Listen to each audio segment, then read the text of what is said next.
ನಮಸ್ಕಾರ. ನಾಳೆ ಮೇ 4 ಸೋಮವಾರ. ನಾಳೆಯಿಂದ 62 ವರ್ಷ ಈ 8 ರಾಶಿಯವರಿಗೆ ದುಡ್ಡಿನ ಸುರಿಮಳಿಗೆ ಸುರಿಯುತ್ತೆ. ಚಕ್ರ ಬಡ್ಡಿಯಂತೆ ದುಡ್ಡು ಬರುತ್ತೆ. ಮಂಜುನಾಥ ಸ್ವಾಮಿಯ ಕೃಪಾಶೀರ್ವಾದ ನಿಮ್ಮ ಮೇಲೆ ಇರಲಿದೆ. ಹಾಗಾದ್ರೆ ಆ ಅದೃಷ್ಟವಂತ ರಾಶಿಗಳು ಯಾವುವು, ಅವುಗಳಿಗೆ ಏನೆಲ್ಲ ಲಾಭ ಸಿಗುತ್ತೆ ನೋಡೋಣ. ಅದಕ್ಕಿಂತ ಮೊದಲು ಮಂಜುನಾಥ ಸ್ವಾಮಿಗೆ ಭಕ್ತಿಯಿಂದ ಲೈಕ್ ಕೊಟ್ಟು ಪ್ರತಿದಿನ ದಿನ ಭವಿಷ್ಯ ತಿಳಿಯಲು ನಮ್ಮ ಚಾನೆಲ್ ಅನ್ನ ಸಬ್ಸ್ಕ್ರೈಬ್ ಮಾಡಿ. ಹಾಗೆ ಬೇಗನೆ ನಮ್ಮ ವಿಡಿಯೋದ ನೋಟಿಫಿಕೇಶನ್ ಪಡೆಯಲು ಬೆಲ್ ಬಟನ್ ಕ್ಲಿಕ್ ಮಾಡಿ ಆಲ್ ಅಂತ ಕ್ಲಿಕ್ ಮಾಡ್ಕೊಳ್ಳಿ. ಇನ್ನು ನಿಮ್ಮ ಜೀವನದ ಸಕಲ ಸಮಸ್ಯೆಗಳಾದಂತಹ ಸತಿಪತಿ ಕಲಹ, ಪ್ರೀತಿಯಲ್ಲಿ ಮೋಸ, ಭೂಮಿ ವಿಚಾರ, ಕೋರ್ಟ್ ಕೇಸ್, ವ್ಯಾಪಾರ, ಹಣಕಾಸಿನ ತೊಂದರೆ, ಸಾಲಬಾಧೆ, ಸ್ತ್ರೀಯರ ಗುಪ್ತ ಸಮಸ್ಯೆ, ಹೀಗೆ ಹಲವಾರು ಸಮಸ್ಯೆಗಳಿಗೆ ಶಾಶ್ವತ ಪರಿಹಾರ ಮಾಡಿಕೊಡ್ತಾರೆ. ಡಿಸ್ಪ್ಲೇ ಮೇಲೆ ಕಾಣ್ತಕ್ಕಂಥ ಗುರೂಜಿ ನಂಬರ್ಗೆ ಒಮ್ಮೆ ಕರೆ ಮಾಡಿ ನೋಡಿ. ಹೌದು, ನಾಳೆ ಮೇ 4 ಸೋಮವಾರ. ನಾಳೆಯಿಂದ 62 ವರ್ಷ ಏನಿದೆ, ಈ 8 ರಾಶಿಯವರಿಗೆ ದುಡ್ಡಿನ ಸುರಿಮಳಿಗೆ ಸುರಿಯುತ್ತೆ. ಮಂಜುನಾಥ ಸ್ವಾಮಿಯ ಕೃಪಾಶೀರ್ವಾದ ಇರೋದ್ರಿಂದ ಚಕ್ರ ಬಡ್ಡಿಯಂತೆ ದುಡ್ಡು ಬರುತ್ತೆ ಅಂತ ಹೇಳಲಾಗ್ತಾ ಇದೆ. ಹಾಗಾಗಿ ಈ ರಾಶಿಯವರಿಗೆ ಶುಭ ಫಲಗಳು ಇನ್ನೂ ಒಂದೇ ಶುರುವಾಗ್ತದೆ ಅಂತ ಹೇಳಬಹುದು. ಧನ ಸಂಪತ್ತು ಈ ಅವಧಿಯಲ್ಲಿ ಹೆಚ್ಚಾಗೋದ್ರೊಂದಿಗೆ ನೀವು ದೊಡ್ಡ ಲಾಭವನ್ನ ಪಡೆಯುವ ಸಂಭವ ಕೂಡ ವೃದ್ಧಿಯಾಗಲಿದೆ. ಇನ್ನು ನೀವು ಹೊಸ ವಾಹನ ಅಥವಾ ಹೊಸ ಮನೆಯನ್ನ ಖರೀದಿಸುವ ಯೋಜನೆಯನ್ನ ರೂಪಿಸಲು ಇದು ಉತ್ತಮ ಸಮಯವಾಗಿದೆ. ಈ ಸಂದರ್ಭದಲ್ಲಿ ನಿಮ್ಗೆ ಸುಖ ಸಮೃದ್ಧಿ ಬಹಳಷ್ಟು ಹೆಚ್ಚಾಗುತ್ತೆ. ಜೀವನಕ್ಕೆ, ಅದರಲ್ಲೂ ವೃತ್ತಿ ಜೀವನಕ್ಕೆ ಸಂಬಂಧಿಸಿದ ಕ್ಷೇತ್ರದಲ್ಲಿ ಸಾಕಷ್ಟು ಹೊಸ ಅವಕಾಶಗಳನ್ನ ನೀಡುವ ಸಂಭವ ಇದೆ. ಹಾಗೆ ಈ ಸಂದರ್ಭದಲ್ಲಿ ನಿಮ್ಮ ಗೌರವ, ಖ್ಯಾತಿಯು ಬಹಳಷ್ಟು ವೃದ್ಧಿಯಾಗುತ್ತೆ.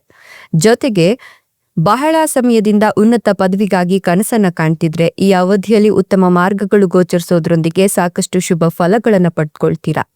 ನೀವು ಈ ಒಂದು ಸಂದರ್ಭದಲ್ಲಿ ಎಲ್ಲ ಕ್ಷೇತ್ರದಲ್ಲಿಯೂ ಕೂಡ ಸಾಕಷ್ಟು ಆರ್ಥಿಕ ಲಾಭ ಗಳಿಸುವ ಸಂಭವ ನಿರ್ಮಾಣವಾಗ್ತಿದೆ. ಭೌತಿಕ ಸುಖ ಸಮೃದ್ಧಿಯನ್ನ ಹೊಂದುತ್ತೀರಾ.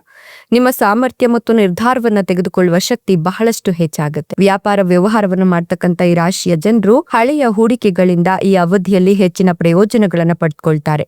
ಜೊತೆಗೆ ಈ ಸಂದರ್ಭದಲ್ಲಿ ನಿಮ್ಗೆ ವಿದೇಶಿ ಸಂಪರ್ಕಗಳಿಂದ ಅಪಾರ ಪ್ರಯೋಜನಗಳನ್ನ ಹೊಂದುವ ಪ್ರಬಲವಾದ ಸಂಭವ ಕೂಡ ಸಾಕಷ್ಟು ಇದೆ ಅಂತ ಹೇಳಬಹುದು.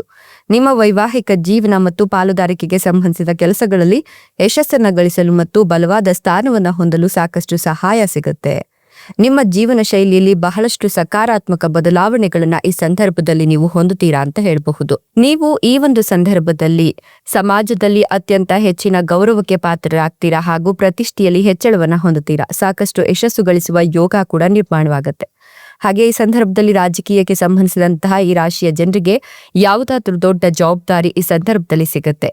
ಹಾಗೆ ಪಿತ್ರಾರ್ಜಿತ ಸಂಪತ್ತಿಗೆ ಸಂಬಂಧಿಸಿದಂತೆ ದೊಡ್ಡ ವಿವಾದಗಳಿದ್ರೆ ಆ ವಿವಾದಗಳಿಂದ ಮುಕ್ತಿ ಪಡೆಯುವ ಯೋಗ ಕೂಡ ನಿರ್ಮಾಣವಾಗುತ್ತೆ ಅಂತ ಹೇಳಬಹುದು.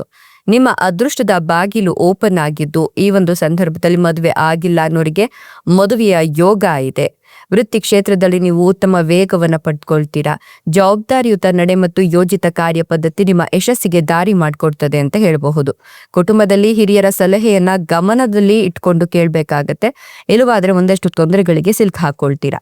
ಎಷ್ಟೆಲ್ಲ ಲಾಭ ಮತ್ತು ಅದೃಷ್ಟವನ್ನು ಪಡ್ತಿರ್ತಕ್ಕಂಥ ಅದೃಷ್ಟವಂತ ರಾಶಿಗಳು ಯಾವುವು ಅಂದ್ರೆ ಕನ್ಯಾ ರಾಶಿ, ಮೀನಾ ರಾಶಿ, ಧನು ರಾಶಿ, ತುಲಾ ರಾಶಿ, ಮಿಥುನ ರಾಶಿ, ಮೇಷ ರಾಶಿ, ವೃಷಭ ರಾಶಿ, ಸಿಂಹ ರಾಶಿ. ಇವುಗಳಲ್ಲಿ ನಿಮ್ಮ ರಾಶಿ ಇದ್ದರೂ ಇಲ್ಲದಿದ್ದರೂ ಭಕ್ತಿಯಿಂದ ಓಂ ನಮೋ ಮಂಜುನಾಥಾಯ ಅಂತ ಕಮೆಂಟ್ ಮಾಡಿ. ಧನ್ಯವಾದಗಳು.